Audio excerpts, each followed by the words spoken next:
Hi കൂട്ടുകാരെ, എല്ലാവർക്കും സുഖമല്ലേ? ഇന്ന് പുതിയൊരു കഥയുമായിട്ടാണ് വന്നിട്ടുള്ളത്. ആവശ്യത്തിനുള്ള എരിവും പുളിയും ചേർക്കാൻ ശ്രമിച്ചിട്ടുണ്ട്. കഥയിലെ കേന്ദ്ര കഥാപാത്രങ്ങൾ നിത്യയും ആനന്ദുമാണ്.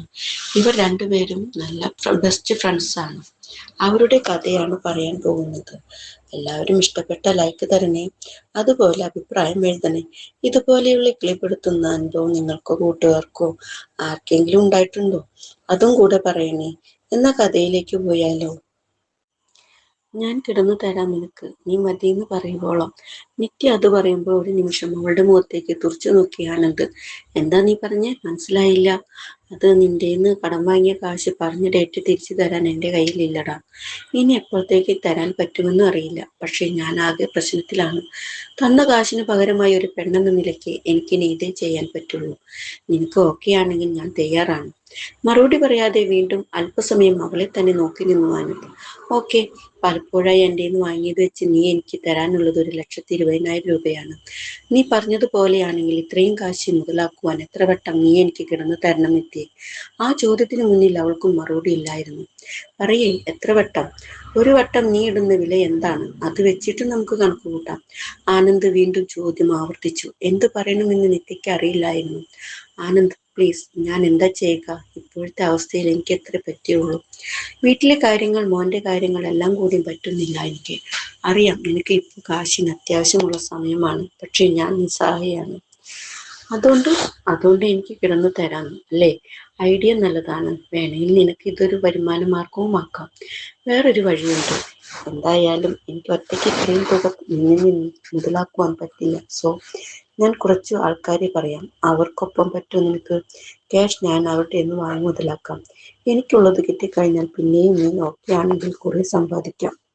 ഇത്തവണ ഒന്ന് ഞെട്ടി നിത്യ. അവനിൽ നിന്ന് അത്തരമൊരു പ്രതികരണം പ്രതീക്ഷിച്ചില്ല. ആനന്ദ് ഡാ, അത് മറുപടി പറയുവാൻ വാക്കുകളില്ലാതെ കുഴഞ്ഞു അവൾ. നിത്യ, എങ്ങനെ നോക്കിയാലും ഞാൻ ഒറ്റയ്ക്ക് മുതലാകില്ല, അത് ഉറപ്പാണ്. കുറെ ആകുമ്പോൾ മടുപ്പാകും. നീ തീരുമാനിക്കേ. ഓക്കെ ആണെങ്കിൽ ഞാൻ ആൾക്കാരെ സെറ്റ് ചെയ്യാം. എന്തു പറയണമെന്ന് അറിയില്ലായിരുന്നു നിത്യയ്ക്ക്. തന്റെ ഗതികേട് കൊണ്ടാണ് അവനോട് അങ്ങനെ ഒരു കാര്യം തന്നെ പറയാൻ അവൾ തയ്യാറായത്. പക്ഷേ ഇതിപ്പോഴാകെ വിയർത്തു അവൾ. എന്തു തീരുമാനിച്ചു നീ? ഓക്കെ ആണെങ്കിൽ ഒന്ന് രണ്ട് നല്ല ഫോട്ടോസ് വേണം, ആൾക്കാരെ കാണിക്കാൻ. ഒറ്റ കാഴ്ചയിൽ ഇംപ്രസ് ആകുന്ന ടൈപ്പ്. ആനന്ദ് ധൃതി കൂട്ടി. അവൾക്ക് തികച്ചും അവിശ്വസനീയമായിരുന്നു അവന്റെ ആ പെരുമാറ്റം. ഒരിക്കലും എസ് എന്നൊരു വാക്ക് അവൻ പറയില്ല എന്ന് ഉറപ്പിച്ചാണ് നിത്യ അത് ചോദിച്ചത്. കാരണം ഒരു ഫ്രണ്ട് എന്നതിനപ്പുറം ഒരു കൂടപ്പിറപ്പിനെ പോലെ അവൾക്കൊപ്പം നിന്നിരുന്നതാണ് അവൻ. എന്നാൽ തികച്ചും അപ്രത്യക്ഷമായിട്ടാണ് ഇപ്പോൾ ഈ സംസാരങ്ങളെല്ലാം ഉണ്ടായത്. നിത്യ, ബാക്കിയുള്ളവരുടെ കാര്യം വിട്ടേക്ക്. എന്നോട് പറഞ്ഞ കാര്യം എപ്പോഴാ? ഇന്ന് പറ്റുമോ?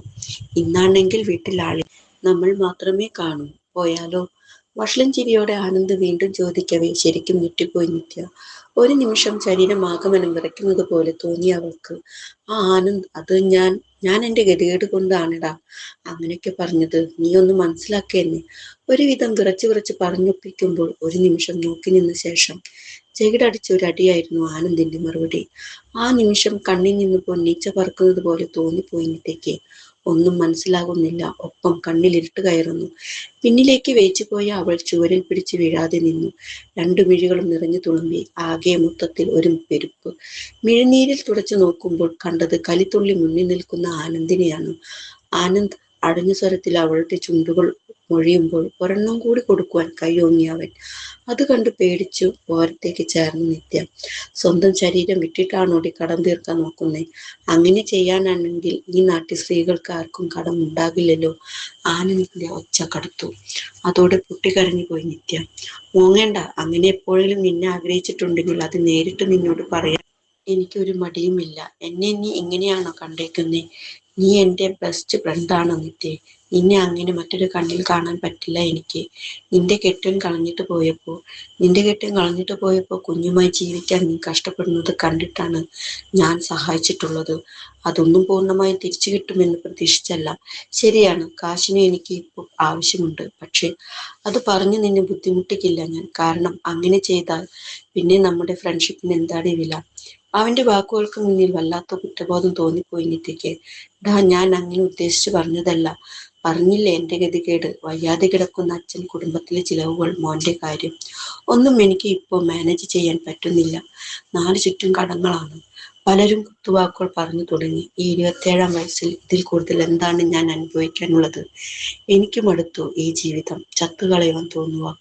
സങ്കടം അടക്കുവാൻ കഴിഞ്ഞില്ല അവൾക്ക്. അത് കരയണ്ട.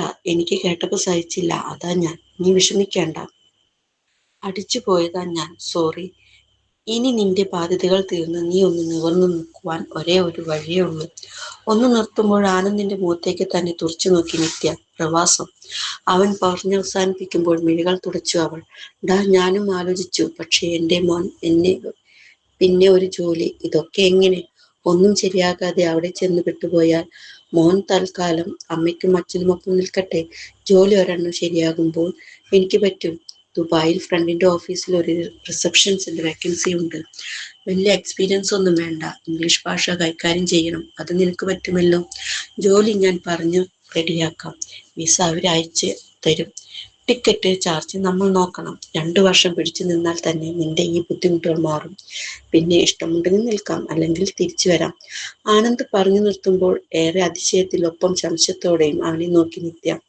ഡാ, ഇത് പേടിക്കേണ്ട. പറ്റിപ്പല്ല. വിശ്വസിക്കാം. നിന്നോട് ഞാൻ അങ്ങനെ ചെയ്യുമെന്ന് തോന്നുന്നുണ്ടോ നിത്യ? ആ ചോദ്യം കേൾക്കെ നിത്യയുടെ മിഴികൾ തുളുമ്പി. എടാ, അങ്ങനെയല്ല. നീ എന്നെ പറ്റിക്കുന്ന സ്വപ്നത്തിൽ പോലും കരുതിയിട്ടില്ല ഞാൻ. എന്നും എനിക്കൊപ്പം നിന്നിട്ടല്ലേ ഉള്ളൂ നീ. ഇതിപ്പോ എനിക്ക് വിശ്വസിക്കാൻ പറ്റുന്നില്ല. എത്ര പെട്ടെന്ന് നീയെല്ലാം ശരിയാക്കിയത്. എങ്ങനെയാ നിന്നോട് ഞാൻ നന്ദി പറയേണ്ടത് എനിക്കറിയില്ല. അവളുടെ മിഴികൾ നിറഞ്ഞു തുളുമ്പി. അത് കേൾക്കെ ഒരു കുസൃതി ചിരി വിടർന്നു ആനന്ദിന്റെ മുഖത്ത്. നന്ദി, അത് നേരത്തെ പറഞ്ഞതുപോലെ കിടന്നു തന്നാൽ മതി. ഭ, പട്ടി ഓടിക്കോ. അവന് നേരെ ചിരിച്ചുകൊണ്ട് കൈയോങ്ങി നിത്യ. ഒരു നിമിഷം കൊണ്ട് അവളുടെ വിഷാദം കെട്ടടങ്ങിയിരുന്നു. കടങ്ങളും കടബാധ്യതകളും ഇല്ലാത്തൊരു ജീവിതം അവൾ സ്വപ്നം കണ്ടു തുടങ്ങി. ദിവസങ്ങൾ നീങ്ങി. ആനന്ദ് പറഞ്ഞ് ജോലിക്കായുള്ള വിസയെത്തി. ഏറെ സന്തോഷത്തിലായിരുന്നു നിത്യ. പക്ഷേ വീണ്ടും ഒരു വിഷമം വേഗത്തിലെത്തി. എടാ, ടിക്കറ്റ് നോക്കുമ്പോ 50,000 ഓക്കെയാ കാണിക്കുന്നേ. എൻ്റെ ഇനി വിൽക്കാനുള്ളത് ദേ ഈ മൂക്കിൽ കിടക്കുന്ന ഒരു പിടി പൊന്ന. അത് വിറ്റാലും അത്രയും കാശാകില്ല. എന്തു ചെയ്യുന്ന ഒരു ഐഡിയയും ഇല്ല. പെട്ടെന്ന് മറുപടി പറഞ്ഞില്ല ആനന്ദ്. ഒന്ന് പുഞ്ചിരിച്ചു അവൻ. എടോ, ഇത്ര നാളും നിന്നെ വഹിച്ചു നടന്നത് ഞാനല്ലേ. അപ്പോ ഈ ചിലവും കൂടി ഞാൻ നോക്കാം. ആ മറുപടി കേൾക്കെ ഒരു നിമിഷം എന്തു പറയണമെന്നും അറിയാതെ അവനെ തന്നെ നോക്കിയിരുന്നു പോയി നിത്യ. അവളുടെ മുഖത്തേക്ക് ഒരു കരച്ചിലിരച്ച് കയറുന്നത് ശ്രദ്ധിച്ചു ആനന്ദ്. അതെ മാഡം, കൂടുതൽ സെന്റി ഒന്നും ആവണ്ട. എല്ലാം എഴുതി വെച്ചിട്ടുണ്ട്. ഗൾഫുകാരി ആകുമ്പോൾ കണക്ക് പറഞ്ഞ് തിരികെ വാങ്ങിച്ചോളാം ഞാൻ. ഉള്ളിലെ വിഷാദം മറന്ന് പൊട്ടിച്ചിരിക്കുവാൻ ആ കമന്റ് മാത്രം മതിയായിരുന്നു നിത്യയ്ക്ക്. ചതികുഴികൾക്കും അപ്പുറം ഇത്തരമൊരു ആത്മാർത്ഥ സുഹൃത്ത് ഒപ്പമുണ്ടെങ്കിൽ അത് മതി ഏത് പ്രതിസന്ധികളും മറികടക്കാൻ.